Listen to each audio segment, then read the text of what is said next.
Supply और demand. Supply और demand हमारी स्ट्रेटजी का सबसे मेन हिस्सा है। जो सबसे मेन पार्ट है वो सप्लाई और डिमांड है, क्योंकि फॉरेक्स मार्केट के अंदर हम सप्लाई और डिमांड को ही ट्रेड करते हैं। अब supply and demand forex market के अंदर किस तरीके से काम करती है वो भी मैं आपको बताऊंगा, और ये हमारी ज़िंदगी, हमारी रोज़मर्रा ज़िंदगी के अंदर किस तरीके से काम करती है, कितना रोल है इसका, वो भी मैं आपको आज समझाऊंगा। तो सप्लाई एंड डिमांड सिंपली है क्या? जब डिमांड ज़्यादा होती है तो कीमतें ऊपर चली जाती हैं। जब डिमांड ज़्यादा होती है तो कीमतें ऊपर चली जाती हैं, कीमतें ऊपर की तरफ ड्राइव करती हैं। सेम इसके अपोजिट, जब सप्लाई ज़्यादा होती है तो कीमतें नीचे आ जाती हैं। जब डिमांड ज़्यादा होती है कीमतें ऊपर चली जाती हैं, जब सप्लाई ज़्यादा होती है कीमतें नीचे आ जाती हैं। और जब कीमतें ऊपर जा रही होती हैं तो डिमांड कम हो रही होती है और सप्लाई के ज़्यादा होने के चांसेस होते हैं। अभी उसकी वजह क्या है? क्योंकि हर बंदा जब कीमतें ओवरबॉट होती हैं तो सेल करके पैसा कमाना चाहता है।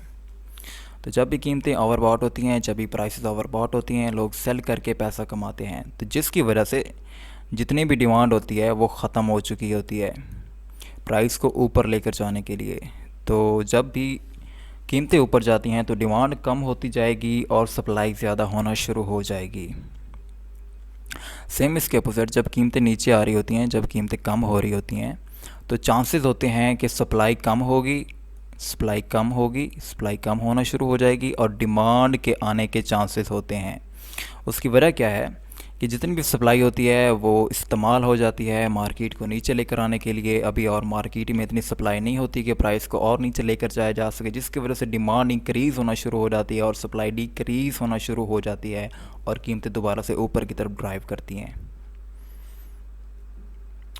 जब कीमतें ऊपर होती हैं, जब डिमांड ज़्यादा होती है, तो यहाँ से लोग सेलिंग करते हैं। अभी सेलिंग क्यों करते हैं? क्योंकि यहाँ पर और कोई भी विलिंग बायर नहीं होता जो कि कीमतों को और ऊपर लेकर जाना चाहे। ओके, तो दैट्स वाई कीमतें नीचे को ट्रैवल करती हैं, प्राइसेस नीचे आती हैं, क्योंकि सप्लाई इस एरिया से ज़्यादा होती है। सेम इसके अपोजिट, जब प्राइसेस नीचे आ जाती हैं, जब प्राइसेस नीचे डाउन होती हैं, तो यहाँ पर कोई भी विलिंग सेलर नहीं होता जो कि और चाह रहा हो कि कीमतें और नीचे जाएं। तो यहाँ से डिमांड आना शुरू होती है, यहाँ से ज़्यादातर आना शुरू हो जाते हैं जो कि मार्केट के बायर्स हैं, और डिमांड के बढ़ने से, सप्लाई के कम होने से कीमतें ऊपर को ट्रैवल शुरू कर देती हैं। अभी इसकी एक मिसाल कुछ ऐसी है कि आजकल क्रिप्टो करेंसी, क्रिप्टो माइनिंग का बड़ा ही ट्रेंड चला हुआ है और हर बंदा इसके अंदर इन्वॉल्व होना चाह रहा है, क्योंकि ये बड़ी ट्रेंडिंग चीज़ है, बड़ी प्रॉफिटेबल चीज़ है। तो क्रिप्टो की माइनिंग के लिए जो मेन चीज़ होती है वो होते हैं हाई एंड ग्राफिक कार्ड्स। जो हाई एंड ग्राफिक कार्ड्स होते हैं वो क्रिप्टो माइनिंग के लिए इस्तेमाल होते हैं, लाइक 300 मॉडल, एक्सपी मॉडल और भी इस तरह के काफ़ी सारे हैं। तो जब डिमांड इनकी ज़्यादा हो रही है, डिमांड ज़्यादा हो रही है, ये जितने भी ग्राफिक कार्ड्स हैं इनकी डिमांड ज़्यादा हो रही, तो कीमतें भी उसकी ऊपर को बढ़ना शुरू हो गई हैं।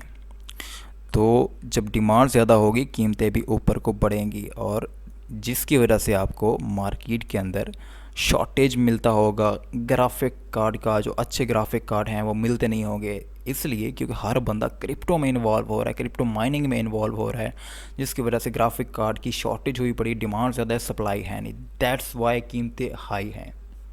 जो इंस्टीट्यूशंस हैं, जो भी ये हमारे बड़े बड़े बैंक्स हैं, वो भी इसी फ्रेमवर्क के अंडर ही काम करते हैं। एक्चुअल में जिस तरीके से वो काम करते हैं मे बी हम कभी भी ना समझ पाएँ, लेकिन वो जो फुटप्रिंट छोड़ते हैं मार्केट के ऊपर, वो अपने ऑर्डर्स बेसिकली अपनी पोजीशन हाइड नहीं कर सकते। तो जो वो फुटप्रिंट छोड़ते हैं मार्केट के ऊपर, जो वो फुटप्रिंट लीव करते हैं मार्केट में, हम उनको देखते हुए ट्रेड करते हैं। और वो फुटप्रिंट्स क्या हैं? वो फुटप्रिंट्स सप्लाई और डिमांड जोन है। जिसको हम ट्रेड करते हैं वो सप्लाई और डिमांड जोन है।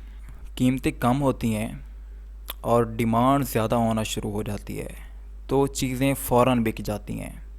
जब किसी भी चीज़ की, किसी भी करेंसी पेयर की कीमतें कम होती हैं और वहाँ से डिमांड आना शुरू हो जाती है, तो कीमतें फ़ौरन बिक जाती हैं, वो चीज़ें फ़ौरन बिक जाती हैं। इसकी मिसाल एक आप ये ले लें कि जब सेल लगी होती है मॉल्स वगैरह में, तो लोग बड़े पागल हुए पड़े होते हैं, हर एक चीज़ ख़रीदने के पीछे पड़े होते हैं कि ये भी सस्ती ख़रीद लो। तो उस सस्ती के चक्कर में डिमांड इंक्रीज़ हो जाती है और वो चीज़ें जल्दी बिक जाती हैं। अभी जो इंस्टीट्यूशंस हैं, जो हमारे हैं बड़े बड़े बैंक्स, वो क्या करते हैं कि जब किसी भी स्टॉक की, किसी भी करेंसी पेयर की कीमतें बहुत कम होती हैं, तो वो यहाँ से करते हैं बाय, और तब तक होल्ड करते हैं जब तक कीमतें उसकी उतनी ना हो जाएं जितनी वो चाह रहे हैं, मतलब कि जब तक कीमतें ओवर बॉट ना हो जाएं। तो वो यहाँ से जब करते हैं बाय, जब कीमतें कम होती हैं तो वो करते हैं बाय। सेम इसके अपोजिट, जब कीमतें हाई होती हैं तो वो सेल करते हैं, क्योंकि प्राइस ऑलरेडी ओवर बॉट होती है। जब प्राइस ओवर सोल्ड होती है तो जितने भी इंस्टीट्यूशंस हैं, जितने भी हेज फंड्स हैं, वो यहाँ से लॉन्ग पोजीशंस ओपन करते हैं, इसको ऊपर की तरफ डिमांड इंक्रीज़ करते हैं, इसको बाय करते हैं। दैट्स वाई प्राइसेस ऊपर की तरफ ड्राइव करती हैं। और जब तक उनका, मतलब कि उन्होंने सस्ते में ख़रीदा, जब तक वो उतना महंगा नहीं होता जितना कि वो सोच रहे हैं, तब तक वो उस स्टॉक को, उस करेंसी पेयर को होल्ड करते हैं और वो तब तक नहीं बेचते। सेम इसके अपोजिट, जब कीमतें हाई होती हैं, जब कीमतें काफ़ी ज़्यादा महंगी जब कीमतें हर एक चीज़ महंगी हो चुकी होती है, तो वो सेल करते हैं, वो अपना प्रॉफिट ले लेते हैं। वो क्योंकि इससे और ऊपर जाने के चांसेस नहीं होते, दैट्स वाई वो सेल करते हैं और कीमतें नीचे आ जाती हैं। अभी हम आगे चलते हैं, सप्लाई और डिमांड की कितनी टाइप्स हैं और एक्चुअल में हम उनको चार्ट्स के ऊपर किस तरीके से व्यू कर सकते हैं, किस तरीके से देख सकते हैं और किस तरीके से मैप कर सकते हैं।